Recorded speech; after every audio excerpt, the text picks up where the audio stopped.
Beach or pool? Beach. Coffee or tea? Coffee!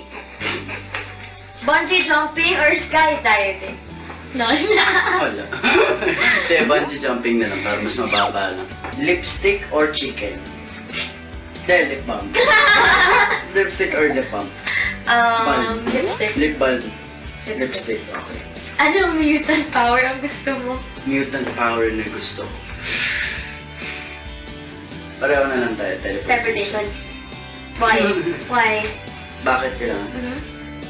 Parang sobrang useful. Hello Kitty or Tweety Bird? Baka Tweety Bird. Favorite time of the day? Night. Of course, you're a vampire. Kung doorknob ka, bakit? Lalo. Kung hindi ka artista ngayon, ano ka? Makeup artist or maybe photographer. Ikaw director. Okay. Anong perfect day para sa'yo?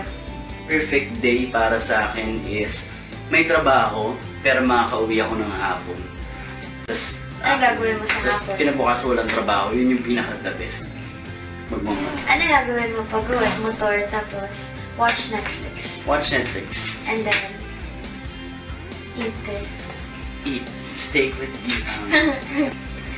Kailan ka huling kinilig? Kanina. Okay. Feeler! Okay. Greatest achievement so far? Achievement.